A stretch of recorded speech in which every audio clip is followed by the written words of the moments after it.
Salam əziz şagirdlər, hər birinizi salamlayıram. Bu gün sizinlə Şahin İbrahimovun Respublika Fənn müsabiqəsinə hazırlıq kitabında olan reaksiyaların bəzilərinin izahını verirəm. Deməli, ilk reaksiyaya diqqət edirək, əhəng daşının parçalanması. Əhəng daşının ümumi formulu əvvəlki videolarda da demişik, kalsium karbonatdır. Kalsium karbonat parçalanarkən kalsium oksid və karbon qazı əmələ gəlir, yəni karbon O2.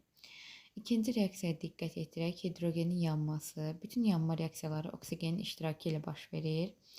Hidrogen H2 üzərinə gəlsin, oksigen O2, yanma reaksiyası oksigenin iştirakı ilə baş verdiyinə görə hidrogen üzərinə gəlsin oksigen. Hidrogen oksigen qarşılıqlı təsirindən bildiyimiz kimi nə əmələ gəlir? Su əmələ gəlir. Və kimyəvi reaksiyaları əgər bərabərləşdirmək istəsək, bərabərləşdirmək vacib olarsa, sağ və sol tərəfdəki atomların sayını bərabərləşdirməliyik. Sağ tərəfə diqqət edirək, 2 hidrogen atomu var, sol tərəfdə də 2 hidrogen atomu var. Lakin oksigen atomları fərqlidir. Sol tərəfdə 2, sağ tərəfdə 1 oksigen atomu var. Bərabərləşdirmək üçün biz suyun əmsalını 2, yəni qarşısına 2 yaza bilərik. 2 yazdıqda bu 2 həm hidrogen atomlarına, həm oksigen atomlarına aiddir. Əmsaldakı 2 oksigen atomunun indeksinə vurulur. Daha doğrusu oksigenin indeksinə vurulur. 2 vurulsun 1, 2 atom oksigen, 2 atom oksigen, 4 atom hidrogen oldu sağ tərəfdə. Ona görə də burada hidrogenin əmsalına 2 atmalıyıq. 2 vurulsun 2, 4 atom hidrogen. Reaksiyamız bərabərləşdi. Üçüncüyə diqqət edirək, alüminiumun yanması. Alüminium üzərinə gəlsin, bütün yanmalar nəyin iştirakı ilə baş verirdi? Oksigenin, alüminium üzərinə gəlsin oksigen. Burada alüminiumun oksigenli birləşməsi alınacaq. Deməli, bunun üçün siz, əziz şagirdlər, valentlikdən müəyyən qədər anlayışınız olmalıdır. Oksigenin valentliyi demək olar ki, oksidlərdə, yəni 2 olur. Alüminiumun valentliyi isə 3-dür. Valentliyə görə formulu tərtib edərkən nə edirik? Hər iki, deməli, reaksiya tənliyini yenidən yazım. Alüminium üzərinə gəlsin oksigen. Əmələ gəlir alüminiumun oksigenli birləşməsi. Oksigen 2, alüminiumun valentliyi 3-dür. Hər iki valentlik üçün ən kiçik ortaq məxrəc tapılır. 3 və 2 üçün ortaq məxrəc 6. 6 3-ə bölünür alüminiumun indeksində. 6 2-yə bölünür oksigen. Alüminium 6-nı 3-ə böldükdə 2 alüminiumun indeksinə yazdıq. 6-nı 2-yə böləndə 3 oksigenin indeksinə yazdıq. Deməli, alındı alüminium 2, O3. Sonra biz nə etməliyik? Sağ və sol tərəfdəki atomları bərabərləşdirməliyik. Gördüyümüz kimi sağ tərəfdə alüminium 2 atom, sol tərəfdə 1 atom. Oksigen sağda 3, solda 2 atomdur. İlk öncə oksigenləri bərabərləşdirək. 2 və 3-ü ortaq olaraq 6-ya gətirə bilərik. 6-ya gətirmək üçün oksigenin əmsalını 3 yazmalıyıq. 3 dəfə 2, 6. 6-ya gətirmək üçün burada alınan maddədə alüminium 2 üçün əmsalını 2 yaza bilərik. 2 vurulsun 3, 6 oksigen atomu. Oksigenlər bərabərləşdi. Yerdə qalır alüminium. Gördüyümüz kimi sağ tərəfdə 2 vurulsun 2, 4 atom alüminiumumuz var. Sol tərəfdə də alüminium əmsalını 4 yaza bilərik. Reaksiyamız bərabərləşdi. Keçək növbəti reaksiyaya, kalsiumun yanması.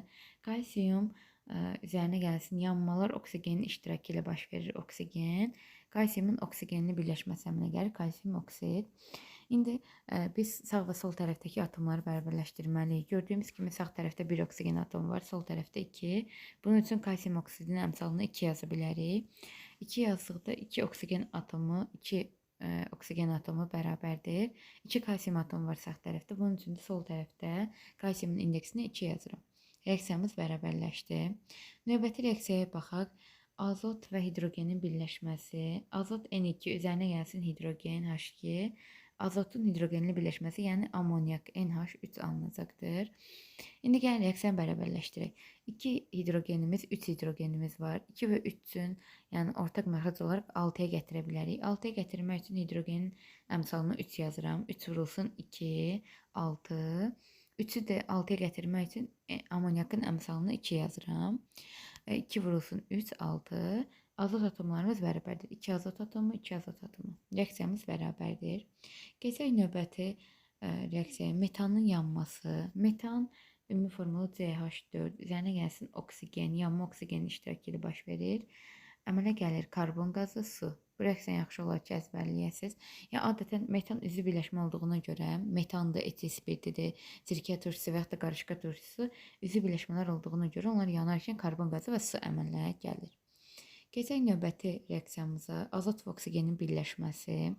Azot üzərinə gəlsin oksigen, əmələ gəlir azot monoksid, yəni NO. Reaksiyanı bərabərləşdirsək 2 azot atomu, 2 oksigen atomu, NO-nun əmsalını 2 ata bilərəm. 2 vurulsun 1, 2, 2 vurulsun 1, 2. Sağ və sol tərəfdəki deməli indekslər bərabərdir. Keçək növbəti reaksiyamıza maqnezium karbonatın parçalanması. Maqnezium karbonatı parçalayarkən kalsium karbonatda olduğu kimi maqnezium oksid əmələ gəlir və karbon qazı ayrılır. Reaksiyada sağ və sol tərəfdə atomların sayı bərabərdir, bərabərləşdirməyə ehtiyac yoxdur. Növbəti reaksiyamıza baxaq. Azot monoksidin deməli yanması, oksigenlə qarşılıqlı təsiri, yəni alınır NO2. Sağ və sol tərəflərə diqqət yetirsək, oksigen sayı 1 oksigen atomu və 2 oksigen atomu cəmi 3. Sol tərəfdə isə 2 oksigen atomumuz, sağ tərəfdə 2 oksigen atomumuz var. Bunun üçün biz NO-nun əmsalını 2 yaza bilərik. 2 yazdıqda 2 vurulsun 1.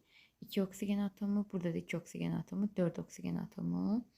4 oksigen atomunu düzəltmək üçün burada NO2-nin əmsalını 2 yazıram və reaksiyamız bərabərdir. Ardına baxaq, etil spirtinin yanması. Etil spirti dediyimiz kimi üzvü birləşmədir. Yanarkən etil spirt C2H5OH yanması, yəni oksigenlə qarşılıqlı təsiridir. Oksigenlə qarşılıqlı təsirdə olduğunda karbon qazı və su əmələ gəlir. Keçək növbəti reaksiyamıza. Kalsium karbonat, yəni əhəng daşı üzərinə gəlinsin xlorid turşusu H-xlor. Reaksiyada diqqət yetirək, sanki yerləri dəyişilir. Kalsium gəl xlorla birləşir. Hidrogen də karbonat turşu qalığı ilə. Kalsium xlorla birləşdikdə kalsium xlor 2. Üzərinə gələnsin hidrogen karbonat turşusunun qalığı ilə birləşəndə hansı turşunu əmələ gətirir? Karbonat turşusunu. H2 karbon O3. Karbonat turşusu da davamsız turşu olduğu üçün, yəni adətən o karbon qazı və suya parçalanır. Elə parçalayıb yazaq. Deməli, nə alınır? Karbon qazı və su. Deməli, karbonat turşusu nədir? Davamsız turşudur. Karbon qazı və suya parçalanır. Keçək növbəti reaksiyamıza. Barium nitratın nə ilə? Natrium sulfatla qarşılıqlı təsiri. Natrium 2, SO4. İndi reaksiyanı tamamlayaq. Barium SO4 ilə birləşir natrium nitratla. Barium SO4 əmələ gəlir və çöküntüdür barium SO4. Üzərinə gəlsin natrium NO3. Sanki yerlər dəyişilir də, yəni dəyişmə, mübadilə reaksiyasıdır. Və deməli, alınan məhsullar da yazdıq. Keçək növbəti reaksiyamıza. Barium xlorid üzərinə gəlinsin. Barium xlorid üzərinə gəlinsin. Kalium sulfat. Kalium 2SO4 və nə alınır? Deməli, barium sulfatla birləşir kalium xlorla. Barium SO4 üzərinə gəlinsin kalium xlor. Növbəti reaksiyamız kalium yodid. Kalium yodid üzərinə gəlinsin gümüş 1 nitrat.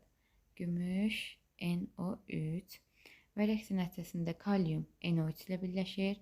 Kalium nitrat üzərinə gəlinsin gümüş yodid ilə birləşir. Gümüş yodid. Növbəti reaksiyamız mis2 nitratın natrium hidroksidlə. Mis2 nitrat, mis NO2 üzərinə gəlsin natrium hidroksid, natrium OH. Deməli, mis OH ilə birləşir natrium NO3 ilə. Mis OH2 üzərinə gəlsin natrium nitrat. Natrium nitrat. Növbəti sonuncu reaksiyamız kalsium xlorid. Kalsium xlor 2 üzərinə gəlsin natrium karbonat, yəni natrium 2 karbon O3. Yenidən kalsium karbonatla birləşir natrium xlorla. Kalsium karbonat üzərinə gəlsin natrium xlor.